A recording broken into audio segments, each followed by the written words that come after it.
Ladies and gentlemen, what if I told you that the person who wounded you most has not forgotten a thing, not a word, not a look, not a single tremble in your voice? They remember, and yet they walk as if memory itself were a myth. Carl Jung once said, "Everything that irritates us about others can lead us to an understanding of ourselves." But what he didn't say, what lay beneath his words, is even more haunting. Those who wound us often remember the destruction, but choose not to remember the responsibility. Before we go further, take a breath. Because what you're about to uncover will shift the way you view silence, guilt, and the quiet cruelty of the emotionally detached. This is not about memory loss. This is about memory buried alive, not forgotten, but entombed, so it can be weaponized later. The person who made you question your sanity remembers it all. Every promise they whispered and every blade they tucked behind those promises, every moment they watched you collapse beneath their absence. Carl Jung's work with the shadow self unearthed something many fear to face, that the aspects of ourselves we suppress do not disappear. They fester, grow, and project outward. Those who've hurt you, those who pretend innocence, are not empty of memory. They are full of denied truths, projected guilt, and carefully curated illusions. They have not forgotten you. They've made you the carrier of what they refuse to hold. This is shadow projection in its rawest form. Not just an unconscious reaction, but a survival tactic of the ego. Jung taught that what we do not face in ourselves, we will see in others. And so these individuals, instead of facing their cruelty, have made you the symbol of it. They cast their shadow onto you and then recoil in disgust, pretending it was never theirs to begin with. But why do they sleep so easily, while your nights are haunted by questions? Why do they seem untouched while you're left unraveling? Jung explained that when one person refuses transformation, the psychological burden does not vanish. It simply transfers. Your sleeplessness is not weakness. It is your soul doing the work they refuse to do. They didn't just walk away. They buried the mirror. Because looking into it would require the one thing the ego fears above all, change. Accountability, as Jung discovered, is not a moral obligation. It is a rite of psychological initiation. And many are unwilling to cross that threshold, because it threatens the fragile scaffolding of a carefully constructed self-image. These people are not confused. They are defending a version of themselves that must always be good, always be right, always be the victim of circumstance, never the architect of pain. Jung called this persona, the mask worn not just for the world, but for the self. Behind it lies the truth. They're too afraid to face that they are capable of harm, that they have wounded someone who loved them, and that they did it with full awareness. And so, they choose forgetfulness. Not the forgetfulness of age or distraction, the forgetfulness of intention. They repeat the phrase, "I don't remember it that way," as if truth were subjective. They accuse you of sensitivity, of misinterpretation, of emotional excess. But all of this is camouflage. It's a smokescreen to avoid the real confrontation, the one with their own soul. Jung said, the most terrifying thing is to accept oneself completely, and therein lies the secret. To accept themselves would mean to admit they stood by while you shattered, that they watched the light go out in your eyes and decided to do nothing. This truth is too heavy for their undeveloped psyche. So they escape into ego, into denial, into curated innocence. They become performers in a theater of deception, but only one character is in costume. You're the one still naked in the truth, still holding every piece of shattered reality, still waiting for someone to help you pick it up. But here's what Jung knew. Waiting for someone to validate your pain is often how we avoid validating it ourselves. Their silence isn't confusion. It's control. It's a strategy, honed through years of avoiding discomfort. Jung's work in analytical psychology reveals That silence, when used deliberately, becomes a mirror turned away. You keep looking into it, hoping to see remorse. But there's nothing there, just your own reflection, questioning itself. And here is where your power returns. In understanding that this isn't about what they forgot, but what they refuse to face, they remember everything. They simply lack the courage to awaken. You, on the other hand, have already begun that journey. And that makes all the difference. What feels like abandonment is often something far more deliberate, a retreat cloaked in silence, where absence becomes strategy. When someone disappears after harming you, it's not always because they don't know what to say. More often, it's because saying anything would unravel the illusion they've built about themselves. Carl Jung spent his life studying the invisible architecture of the human mind, and he understood this better than anyone. Silence is not passive. It is a form of power. You see, when they stop responding, when they go quiet, it forces your mind to scream. It fills the space with doubt. Did I provoke it? Was I too much? Not enough? And while you're lost in that spiral of self-questioning, they remain still, not because they're lost, but because they've weaponized your need for resolution. Jung taught that our unmet needs are mirrors, revealing where we still seek healing. But in the wrong hands, those mirrors become mazes. The most unsettling truth. Some people thrive on this. They've discovered how to appear morally clean while leaving psychological fingerprints on every surface of your soul. They've learned the art of emotional distance, how to inflict damage, and then float above it, untouched. This is not emotional incompetence. It's unconscious mastery. Jung called this unconscious competence. The ability to manipulate without awareness, to destroy without acknowledgement. They act as though nothing happened. Not because nothing did, but because, to them, preserving their identity is more important than preserving your well-being. Jung believed that the human ego, when inflated, cannot tolerate contradiction. If you present pain to someone with a fragile self-image, they will treat your truth as an attack, not because it is, but because it threatens their internal myth of righteousness. And this is why your vulnerability can become ammunition in the wrong hands. The more open you are, the more they twist it. The more honest you are, the more they recast it.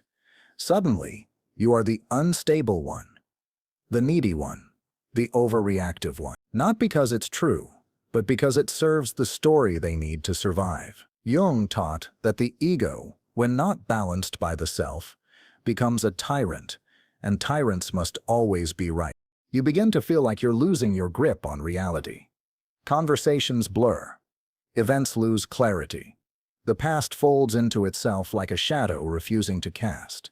And still, they smile. Still, they move on. Still, they act as if your suffering is some distant weather pattern they barely noticed. But that's the game. To drain your clarity, so they can maintain their innocence. It's not forgetfulness. It's erasure.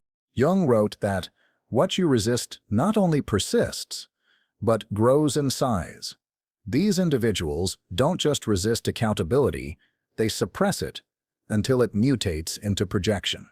You start to wonder if you were ever right about anything. And that is the cruelest trick of all, to make you question your own mirror while they hide from theirs. This is the pathology of those who never evolved past emotional infancy. They speak the language of growth but never enter the process. They reference healing while avoiding pain. They build spiritual facades over emotional decay. Jung identified this as the provisional life, a life that appears whole but is built on avoidance, a life where maturity is mimicked but never lived. And still, you wait. Still, you hope for clarity, for that one moment when they'll return and say, "I saw what I did. I see you now." But that moment doesn't come. Not because you don't deserve it, but because they can't survive it. They've fused their identity so tightly with their righteousness that to admit harm would be to unravel everything they believe they are. This is why closure is often not something you receive. It's something you give yourself. Jung understood this deeply.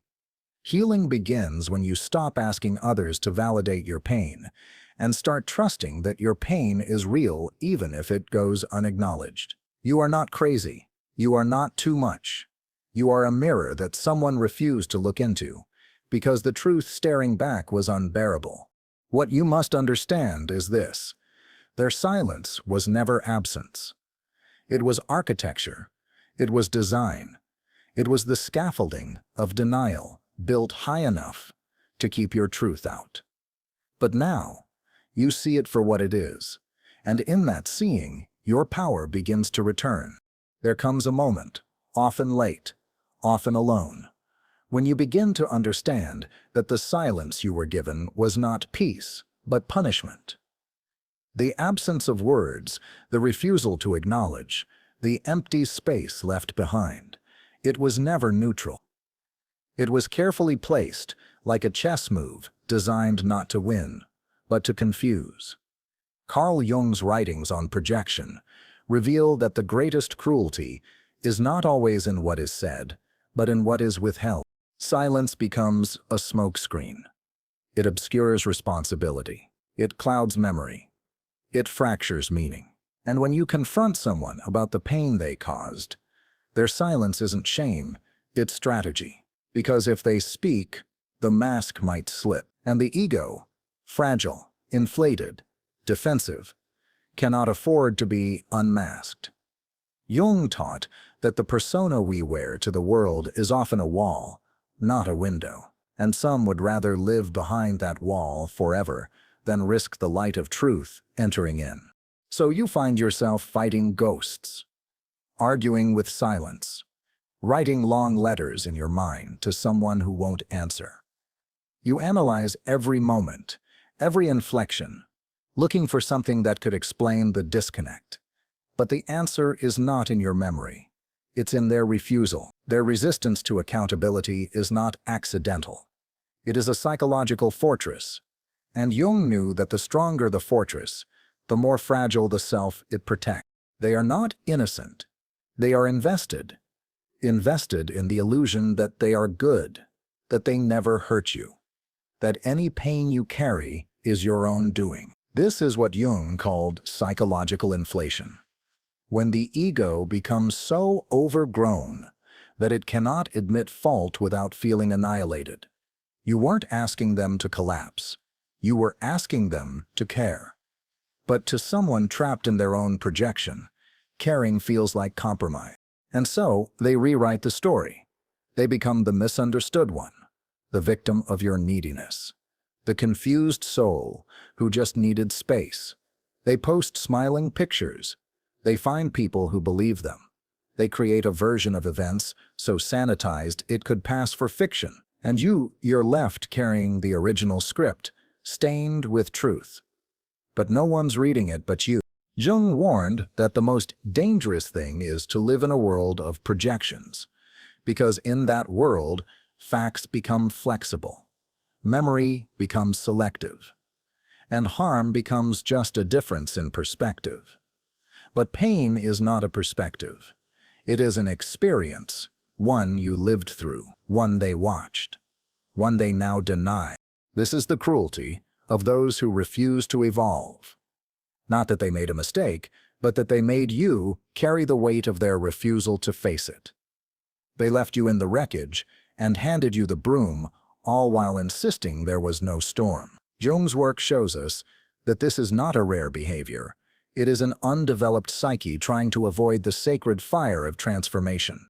Because to change, to truly change, would require what Jung called shadow integration. It means facing the parts of ourselves we'd rather destroy than acknowledge. It means saying, I caused harm, without fleeing, without deflecting, without collapsing. But most people have not been trained in the language of accountability.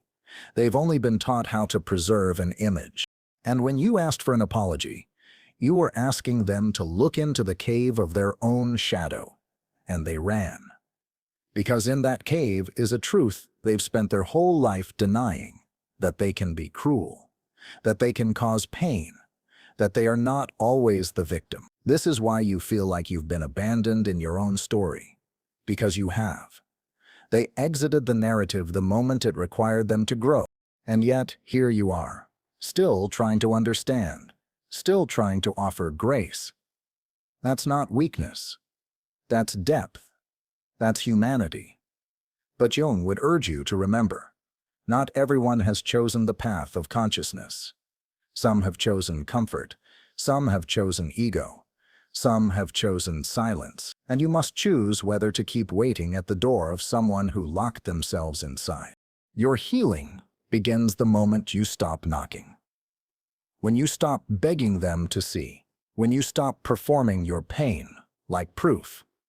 The truth is not up for debate. It already happened, and your pain is the evidence, whether they signed the confession or not. Jung taught us that the unconscious will direct your life if you do not make it conscious. You've made it conscious. You've done the work. And now you can choose a different ending. Somewhere along the journey of soul and sorrow, you come to a quiet understanding. Not everyone will meet you at the depth you're capable of reaching. And that's not a flaw in you. It's a ceiling in them. Carl Jung taught that our greatest suffering often comes from expecting others to walk into the inner work we've chosen for ourselves. But all souls are ready for the descent. Not everyone is prepared to meet their shadow. You asked for something sacred, not perfection, but presence, not performance, but truth, and they responded with absence. Not because they didn't know how to love, but because love requires honesty. And honesty demands ego death. Jung observed that those who avoid conflict often avoid self-awareness. It is far easier to escape the discomfort of growth than to admit, I was wrong. So instead, they build a shrine to justification and worship at the altar of denial. They cannot apologize, not because they forgot, but because remembering would collapse the image they've spent a lifetime protecting. Jung named this fear, the terror of facing the true self. To become whole, to integrate the broken parts, would mean stepping outside of the story where they are always innocent. And in that story, your pain must be edited, erased, or blamed on you. But you broke the cycle. You chose to look within. You asked the deeper questions. You faced the parts of yourself that hurt, bled, and still reached for light. Jung would call this the beginning of individuation, the sacred journey toward becoming the self, not the image. You no longer needed their validation to confirm your reality. You became your own witness. You stopped needing their confession to begin your healing. You became your own truth. The apology you never got was never truly about the words. It was about acknowledgement, about being seen. But now you know. There is something more powerful than being seen by someone else. It is seeing yourself fully and choosing to stand anyway. You are not fragile for feeling deeply. You are not weak for wanting closure. You are a soul strong enough to walk through the fire they refuse to enter. Jung once wrote, "The cave you fear to enter holds the treasure you seek." But what he also discovered is this: not everyone is willing to enter that cave. Some people will spend their entire lives circling the edges of their own awakening, never crossing the threshold. They will call it peace. They will call it strength. But in truth, is avoidance dressed in spiritual costume. It is silence used as armor against the very growth their soul came here to experience. You, on the other hand, have begun to live the deeper life. One not built on image, but on integration. One not built on denial, but on acceptance. Jung taught that true healing comes when we can hold both truths, that we were hurt and that we are healing, that they remembered and still chose not to show up, that you were worthy of more and still became whole in the absence of what you deserve. It is no longer your job to carry the emotional weight of someone else's unconsciousness. You do not need to translate your pain into a language they are willing to hear. You do not need to bleed for someone else's awakening. Jung believed that we cannot force someone into consciousness. We can only embody it so fully that others are invited to rise or fall away. There will be people in your life who choose silence, who choose distortion, who choose to remain asleep. And you will have to choose whether to keep dragging them toward light or to walk ahead into your own. The most radical act of healing is no longer trying to be understood by those committed to misunderstanding you. The most powerful declaration of worth is no longer seeking from others what you have already found within. So now, let go not with bitterness, but with wisdom. Not with anger, but with clarity. Let go of the illusion that your peace is held hostage by their apology. Let go of the belief that your healing depends on their confession. Let go of the person who could hurt you and pretend they didn't. They remember. And now, so do you, but from a place of power, not power. Jung said, "The privilege of a lifetime is to become who you truly are. You are not here to live in someone else's shadow. You are here to reclaim your light. You are here to walk the path of inner truth, even if it means walking alone. Because on that path, you will meet others, conscious, kind, courageous, who do not fear the mirror, who do not hide behind silence, who will meet you in the cave and say, 'I see you. I've walked this way too.' And when that day comes, you'll realize that the person who hurt you the most was never your destiny. They were your initiation.